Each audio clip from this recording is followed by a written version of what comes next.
श्री सद्गुरुदेव भगवान की जय। श्री रामचंद्र भगवान की जय। गुरुर्ब्रह्मा गुरुर्विष्णुः गुरुर्देवो महेश्वरः। गुरुः साक्षात् परब्रह्म तस्मै श्री गुरवे नमः। ब्रह्मानन्दं परमसुखदं केवलं ज्ञानमूर्तिं द्वन्द्वातीतं गगनसदृशं तत्त्वमस्यादिलक्ष्यम् एकं नित्यं विमलमचलं सर्वधी साक्षिभूतं भावातीतं त्रिगुणातीतं सद्गुरुं तं नमामि। नीलाम्बुजश्यामलकोमलाङ्गं सीतासमारोपितवामभागम् पाणौ महासायकचारुचापम् नमामि रामं रघुवंशनाथम्। नमामि रामं रघुवंशनाथम्।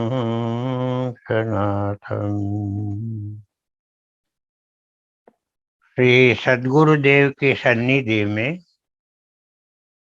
पंचम भाग का पठन हो रहा है। काफी दिन से हो रहा है और हम करीबन समाप्ति के पास पहुंच रहे हैं और शायद आज ही ये संकलन का समापन हो जाए। इतना सुंदर गुरुदेव का आज का उपदेश है जो हम सबको लागू होता है। गुरुदेव के पास जो शिष्यगण थे उनमें रागादिक का झमेला तो हर जगह होता ही है, यहाँ भी होता था। तो गुरुदेव ने उस विषय में कहा कि मैं भी पतित पावन जी भगवान के पास में बहुतों के रागादिक का लक्ष्य बना हूँ, तो मुझे उसकी व्यथा की बराबर अनुभूति है।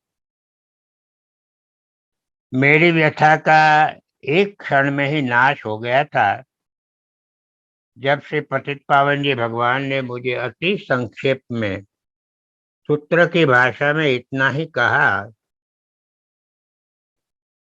कि सहन करते करते अहम से मुक्त होना ही आत्मसमर्पण है।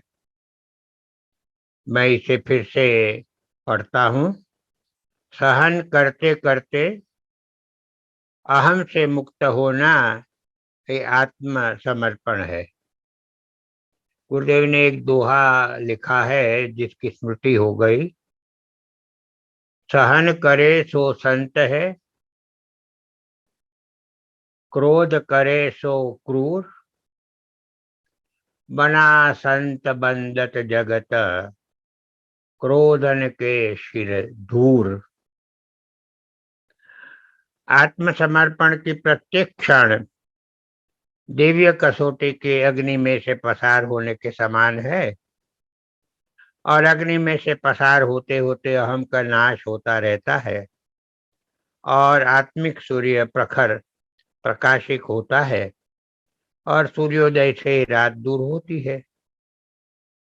ये कुमुद बहन को इंगित करके ये बात बताई थी, क्योंकि वो परेशान हो गई थी राग आदि के झमेलों से।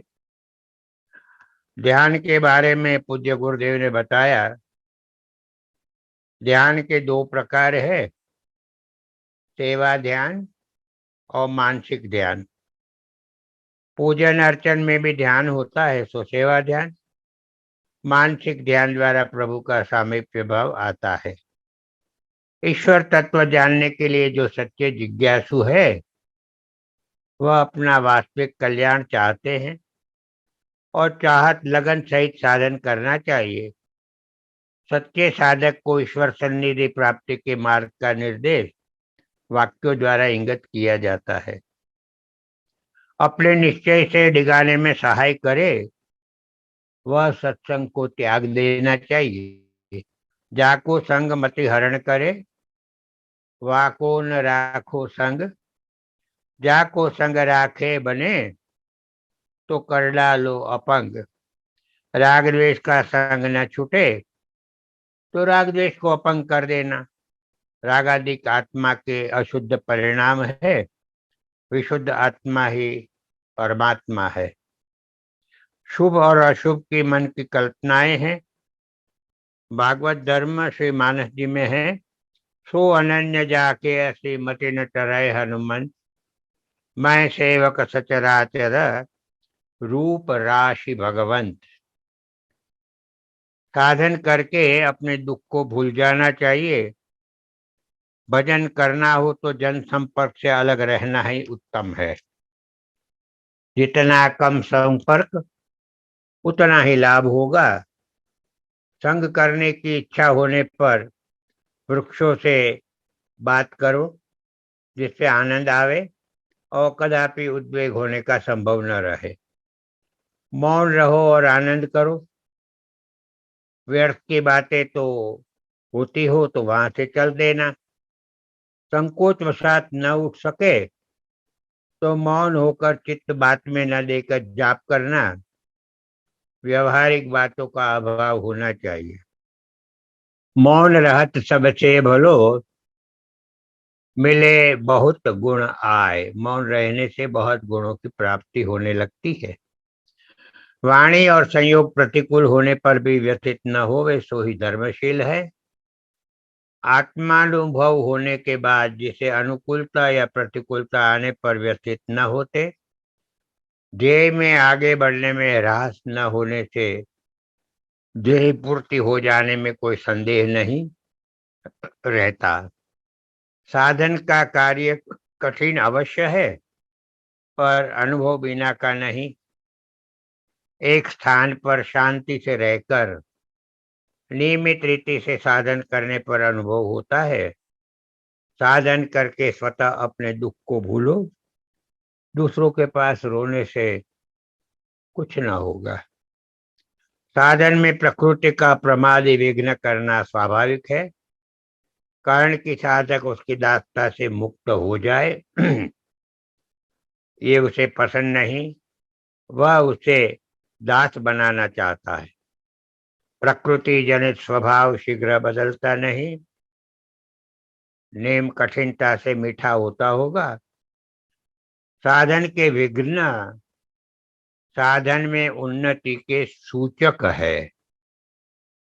ज्यादा उत्साह से साधन में लग जाना चाहिए। जब विघ्न आवे तो इनसे निर्भय बनो। संकोच व किसी कारण से अपने नियम को मत छोड़ो जब तक उसका पालन असंभव न हो जाए। वर्तन, स्मृति, वृत्ति सदाचारानुकूल बना के निर्भय रहना। साधन की बातें बहुत गुप्त रखना। जीवन का अमूल्य समय साधन में लगाना उत्तम है। साधन संपत्ति ही सत्य संपत्ति है। समय समय पर प्रेरणा अवश्य मिलेगी। निश्चय और विश्वास रखो। ईश्वर प्रणिधान द्वारा ही समाधि लाभ प्राप्त करना है और वह परिपक्व धारणा के अतिरिक्त अशक्य है। सर्ववृत्तियों के निरोध का कारण तो परवैराग्य है। उसके पुनः पुनः उस स्थान से जो उसके संस्कार शेष रह जाते हैं वह असंप्रज्ञात समाधि है। पूछा गया या विचार किया गया, किसी से मन में विचार आया, भगवान के पास पहुंचने पर बुद्धिमान इंद्रिया आदि दिव्य हो जाते हैं। वहां पहुंचने पर संपूर्ण भेद खुल जाता है, इसमें कोई शंका नहीं। यह समझना धाम का रहस्य समझना है। प्रत्येक अवस्था में धैर्य की आवश्यकता है। ईश्वर है, इस बात को बराबर ख्याल रखना। समय आ रहा है जब ईश अस्तित्व सबको मानना पड़ेगा। प्रभु है, यह धारणा होने पर सम दम आदि स्वतः आ जाते हैं। जीव को जब तक भगवत शरणागति नहीं, तब तक विपत्ति ही विपत्ति है। भगवत शरणागति प्राप्त होने बाद कोई विपत्ति नहीं। यदि होने वाला है वह होगा ही, तो ईश्वर शरण में रहना न रहना, इसमें अंतर क्या, प्रश्न पूछा गया। और भगवान के शरण स्वीकारने से अधिक लाभ भी क्या। श्री गुरुदेव ने कहा कि पर्वत सिर पर गिरने वाला है, वह गिरेगा ही, पर भगवान के शरण बिना पर्वत के नीचे जीव दब जाता है और अधिक कष्ट पाता है। जब ईश्वर शरण में रहे हुए जीव के ऊपर कंकर के रूप में पर्वत धीरे धीरे गिर के सहज में निकल जाता है, भगवान दुख समूह को विदीर्ण कर देते हैं। आश्रित को अपने तपोबल से रक्षा करके अभय बनाते हैं। प्रश्न पूछा गया कि आदत को लेकर अशुद्धि में मंत्र जाप हो जाए तो। गुरुदेव ने एक उदाहरण दिया। एक साधु अपने भगवान को मत्थे पर लेकर परगाम जा रहा था। रास्ते में इसी हालत में लघु शंका का कर्म किया। सामने से घोड़े पर राजा आ रहे थे।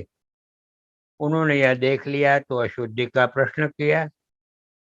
साधु ने कहा, तुम्हारे घोड़े ने लघु शंका की थी, तब तुम नीचे उतरे थे।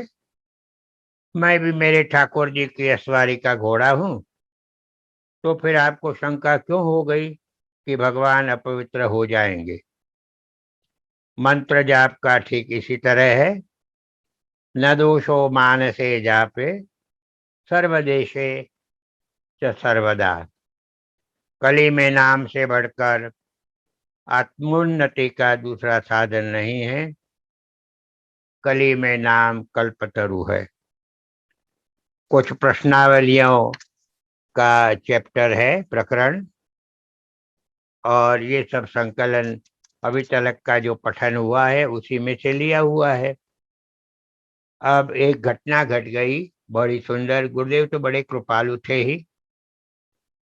श्री गुरुदेव राजकोट आश्रम में गुरुमढ़ी में विराजे हैं।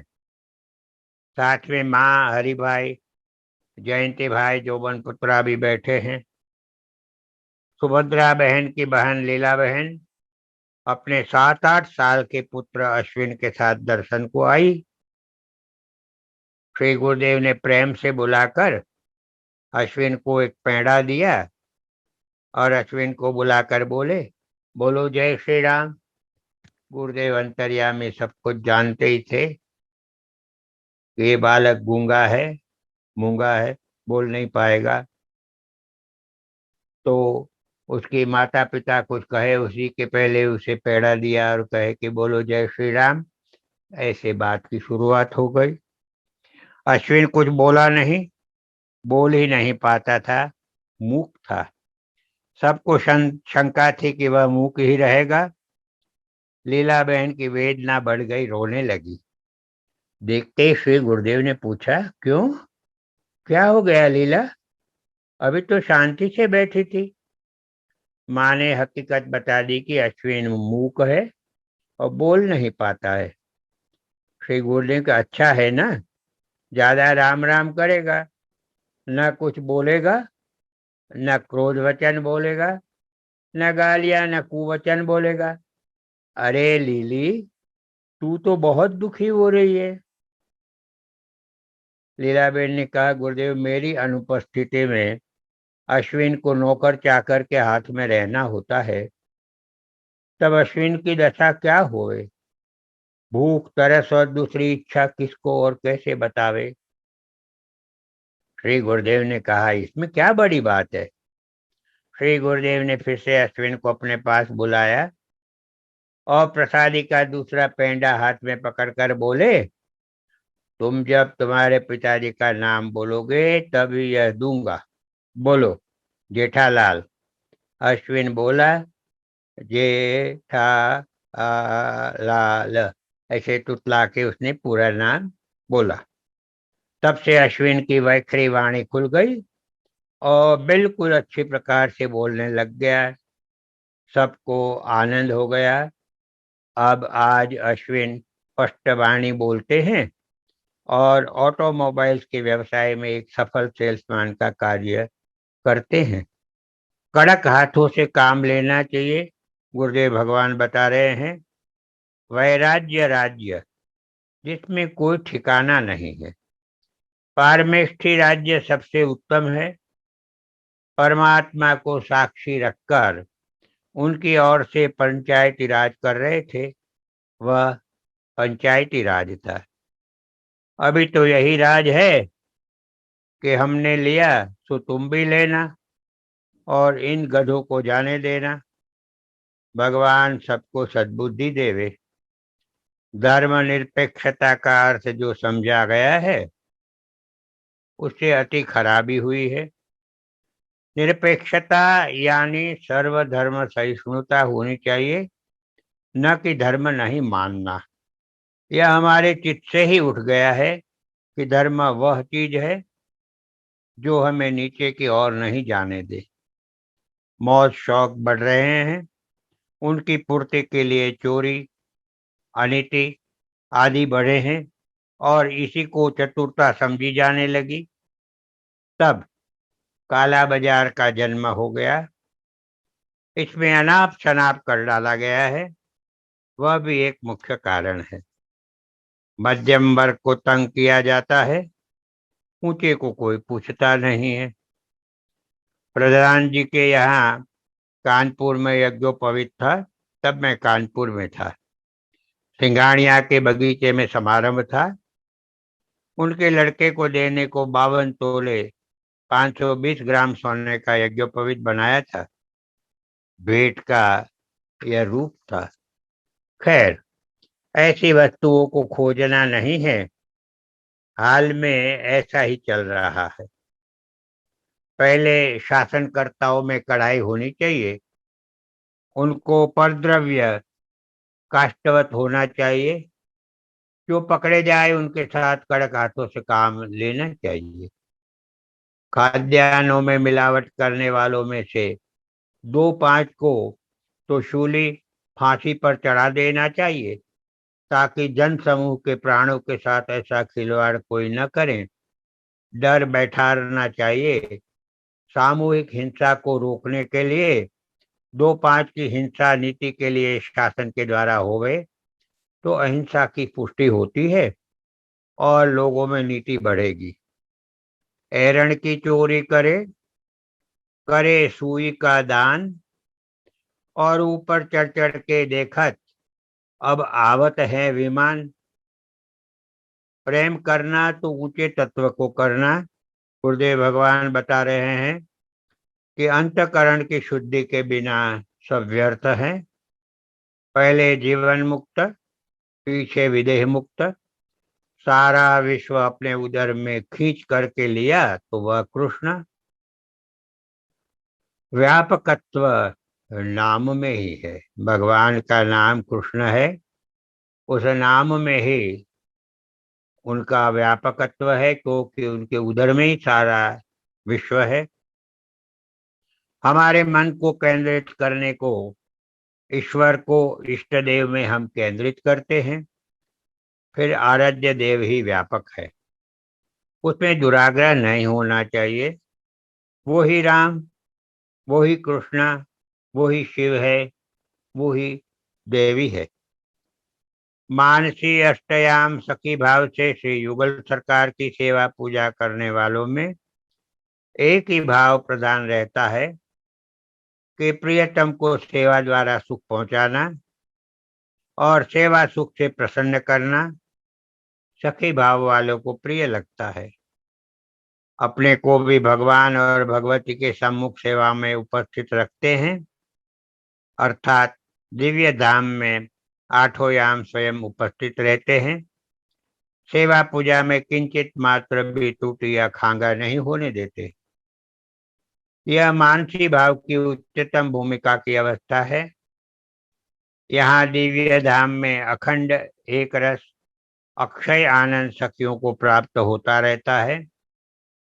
सखियां नित्य नवीन भाव लीलाओं के द्वारा श्री युगल सरकार को हर समय नूतन नूतन माधुर्य भाव सुधा का तथा अपने शरीर के द्वारा नूतन नूतन सेवा पूजा का अवर्णीय सुखानंद भक्ति श्रद्धा से अर्पण करते रहते हैं। रसिक माने अनुराग, रस का दाता। अनुराग स्थूल भौतिक होता ही नहीं है। शारीरिक या स्थूल रूप का जो है वह अनुराग नहीं होता।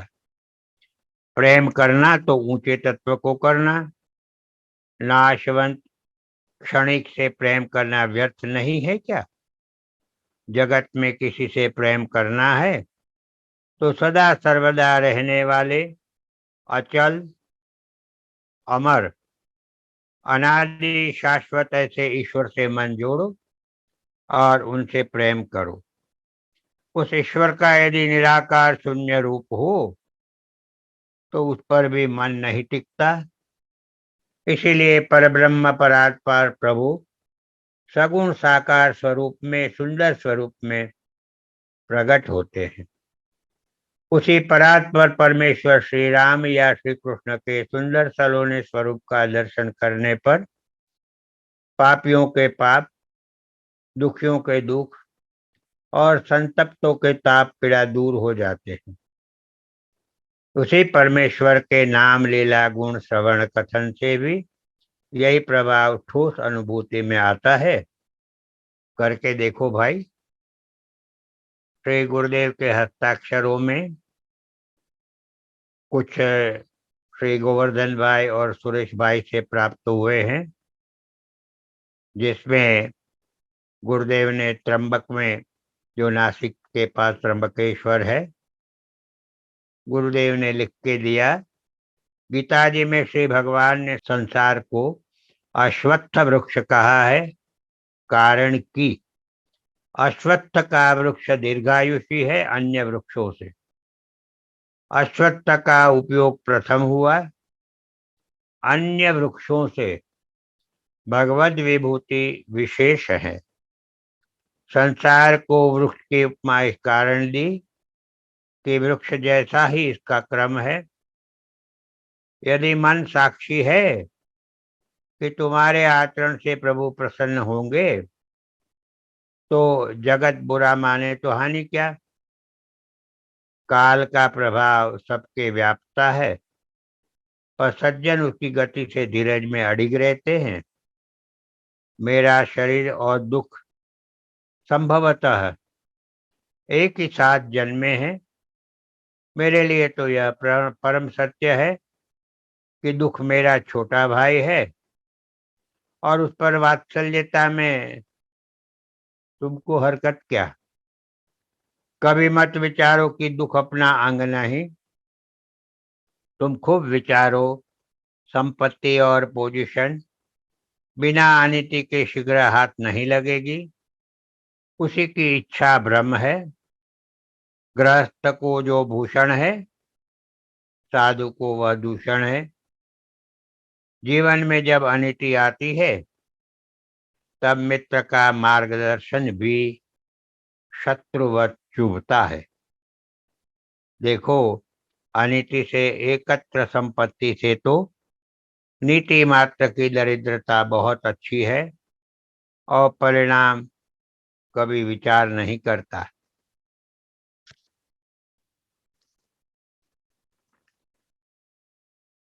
अद्वैत विचार विमर्श में गुरुदेव भगवान कह रहे हैं कि उनकी बात वह जाने।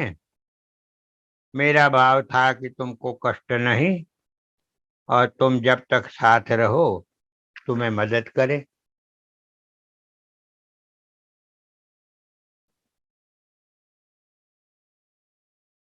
सुख आदि भौतिक पदार्थों में नहीं है। ईश्वर दिखता क्यों नहीं? क्षणिक सुख ही क्यों देते हो? शाश्वत क्यों नहीं? हाँ, आदि भौतिक पदार्थ असत्य है, यही कारण से दुखदाई सुखदाई नहीं। ईश्वर अति सूक्ष्म है और हमारी बुद्धि स्थूलग्राही है। यदि वह ठीक सूक्ष्मग्राही हो तो ईश्वर दिखेगा। शाश्वत सुख के लिए क्षणिक सुख को उदाहरण बनाना पड़ता हो तो कभी ऐसा हो सकता है, कारण क्षणिक आनंद शाश्वत का ही प्रतीक है। कुछ स्फुट बिखरे हुए वचन का संकलन है, और उसमें गुरुदेव कहते हैं कि मैं यह मानने को तैयार नहीं कि साधु संत समाज के ऊपर का बोझा है। शंका ही भय है। निशंक ही भय रहित रहता है। जिसके द्वारा अपनी परिस्थिति में विपरीत का भान होता है वह अपनी कुछ स्वार्थ और व्यवहार में भेद दृष्टि का मूल कारण है। स्टोर में नीम की पत्ती या कांदा रखने पर गेहूं में कीड़े नहीं लगते।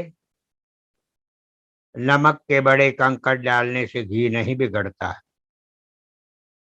3/12-63 का एक वचन है, अनाज खाने के योग्य होने पर बालक को माता के दूध की अपेक्षा नहीं रहती। इसी प्रकार जब अपने पैरों पर खड़े हो उसके बाद पौत्रिक पैतृक वारसा की अपेक्षा नहीं रखनी चाहिए। धन जावे तो कोई हानि नहीं, स्वास्थ्य गया तो हानि है, और चारित्र गया तो सर्वनाश। ये मेरा अनुभव है। धन तो साधन मात्र है। 11/63 को एक संकेत दिया, पागलों को नीले रंग के मकान में रखने से जल्दी अच्छे हो जाते हैं। गोंदिया में गुरुदेव भगवान ने एक छोटी से काव्य लिखा,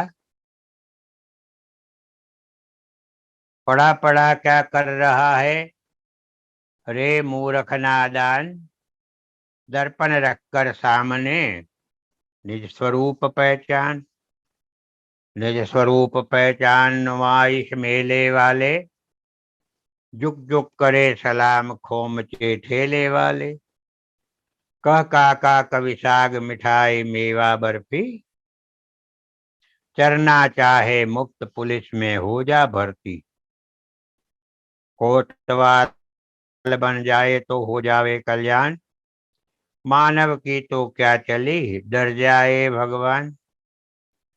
डर जाए भगवान बनाओ मूछ ऐसी, इठी हुई जनरल अयूब खां रखते जैसी। कह काका जिस समय करोगे धारण वर्दी, आवे अपने आप ऐंठ सकती व बेदर्दी।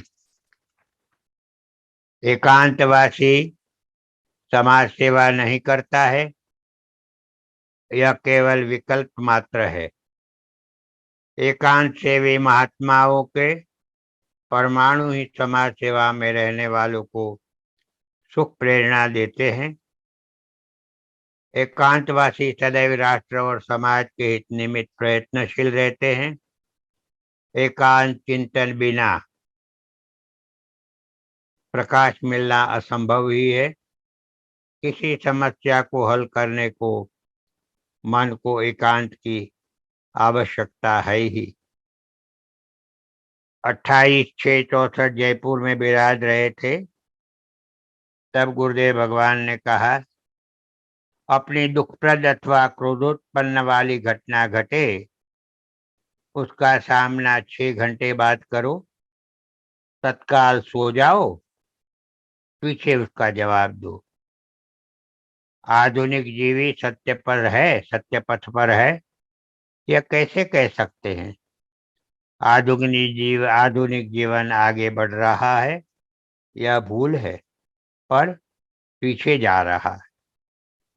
धैर्य, दया, करुणा, परमार्थ और प्रेम से आधुनिक जीवन दूर होता जाता है।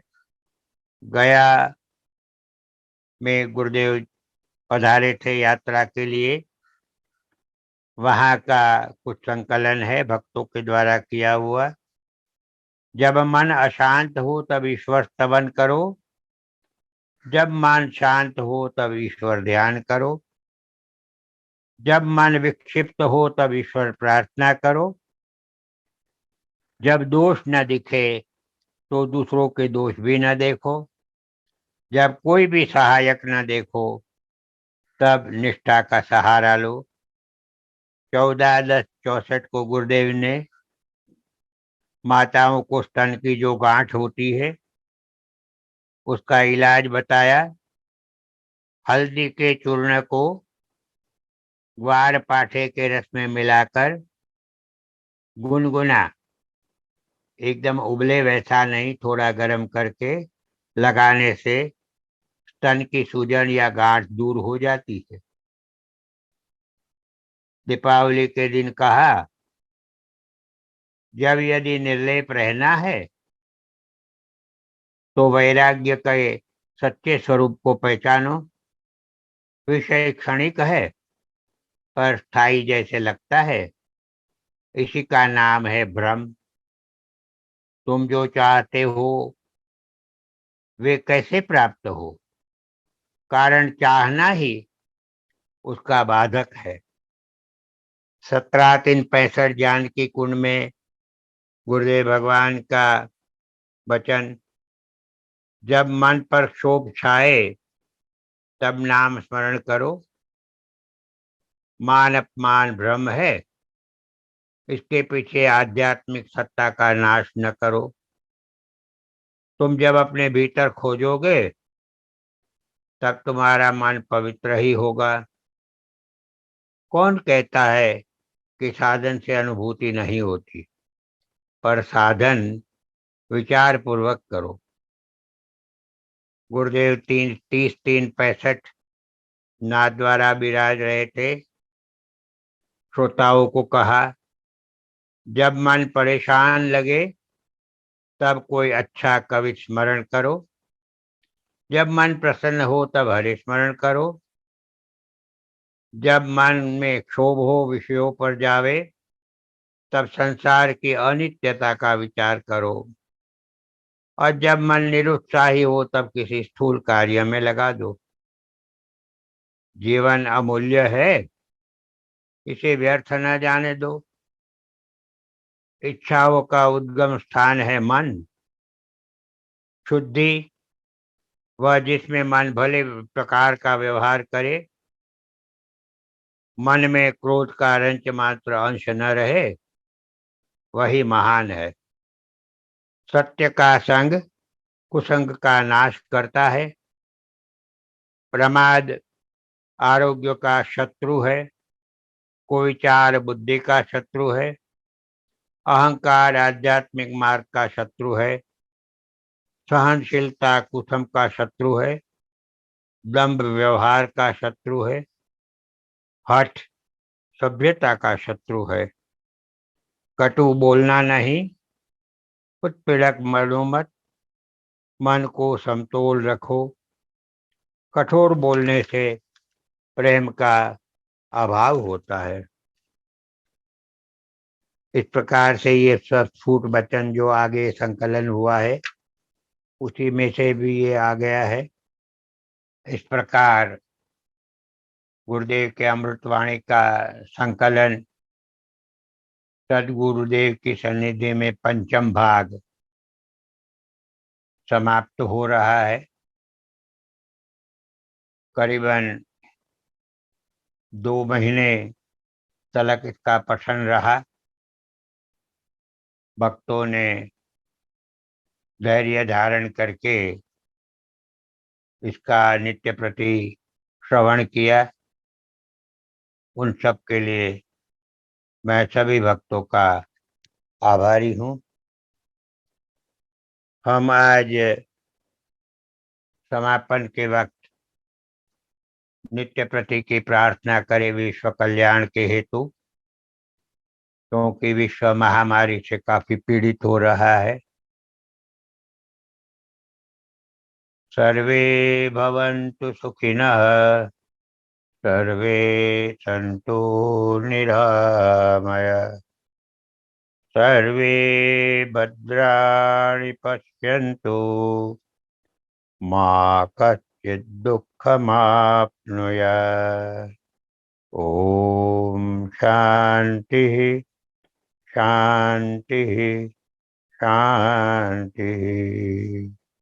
ओम पूर्णमदः पूर्णमिदं पूर्णात् पूर्णमुदच्यते, पूर्णस्य पूर्णमादाय पूर्णमेवावशिष्यते। ओम शांति शांति शांति। श्री सद्गुरुदेव भगवान की जय। श्री रामचंद्र भगवान की जय। सभी भक्तों को, श्रोताओं को सादर प्रणाम और जय जय सीताराम, जय जय सीताराम।